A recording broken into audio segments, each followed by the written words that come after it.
Hi, I'm Heidi Hall with Tennessean.com. I'm here with Zach Goodyear of Parks Realty.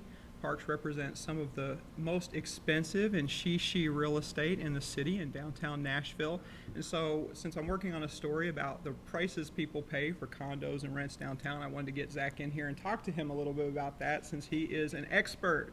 That's right. So, the question that I get a lot when I tell people I'm working on this story is, who are these people? I just saw on your site a listing for a condo in the Icon for $500,000, one bedroom, one bath. So who are these people who are wanting to pay these premiums to live downtown and in the Gulch? Yeah. Well, thanks so much for having me. I think it's a very common question, and it's really a broad variety. So you have some 20-somethings that love the vibe and the kind of live, work, play lifestyle of both downtown and the Gulch. Obviously, most 20-somethings can't afford a $500,000 property. So you also have a lot of empty nesters down here. People who've raised the kids are off in college, and they want to change. They don't want the 4-bedroom house in the suburbs anymore, and they want to be close to the symphony or within walking distance to a Predators game. And so that's a very common group that you see as well. I think I read something that said walkability was like the number one issue for people who live downtown. Is that true? That's very true. Very true. Walkability. I think walking out of your door and being able to have access to not only restaurants, but if you do work in the downtown area, also walking to your office or biking to your office. We've got these great new bikes around the city that you can rent and reserve, and you can just hop on those as well. We also have great restaurants popping up more and more every month. Nashville obviously is becoming a very trendy food scene right now. I think walkability to that and being able to walk home after that, after a nice meal and a couple glasses of wine is a very appealing thing for a lot of people.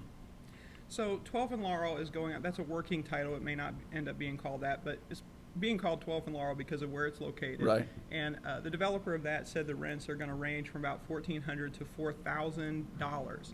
So when you're looking at, in some of the other buildings around here that are open, Velocity, Pine Street Flats, 11 North, not unusual to have rents, $1,500, $2,000.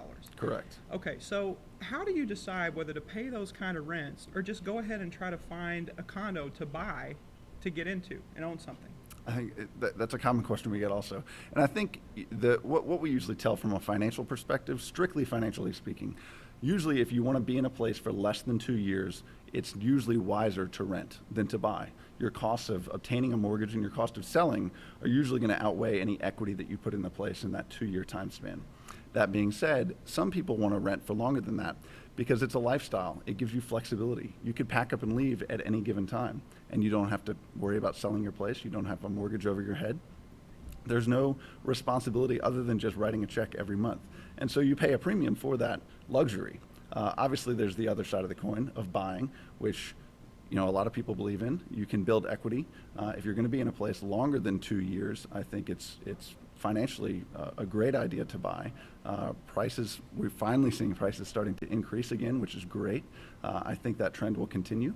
And I think, if you want to hold on to a place for 5, 7, 10 years, you can make a decent return when you go to sell it after buying. So $250,000 gets you a great place a little bit further out, say Inglewood. Right. I'm just coming up with that because I live in East Nashville. So why not just do that? You just drive in, park your car, walk around once you get there. What would keep you from making that sort of investment a little bit further out? Well, there are people that, we sell a lot in Inglewood too, and there are a lot of people who do that. But sometimes that 5, 10, 15 minutes in the car every day, back and forth, it adds up. And to some people, that time is real money. So time is money is what they always say, right? That must be true in That's real right. estate as well. Okay, so there's a new report out by the Downtown Nashville Partnership that says Nashville is at 98% occupancy, which they tell me is full, right? You'll never Right. get 100% occupancy because you're always going to have a couple of units for Correct. churn and stuff like that. But there's not enough churn at 98%. So we have actually a scarcity of residences for the demand.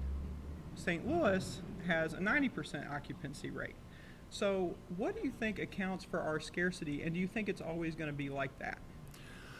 I think it will be that way for at least the next 4 to 5 years. I think the main thing that's accounted for it has just been the economy. There's been pent up demand. If you look back in the 2006, 2007 timeframe, there were very few apartment buildings in the urban area that you could live in, and there were a lot of condos. And there was an oversupply of condos, and we had a housing crisis, and that was 5 years of lower prices and challenging sales. We have probably 18 to 24 months ago, we surpassed that and started moving out of the bottom. Prices have been increasing and demand has been increasing. And I think what's happened is you've put people on the sidelines for 5 years.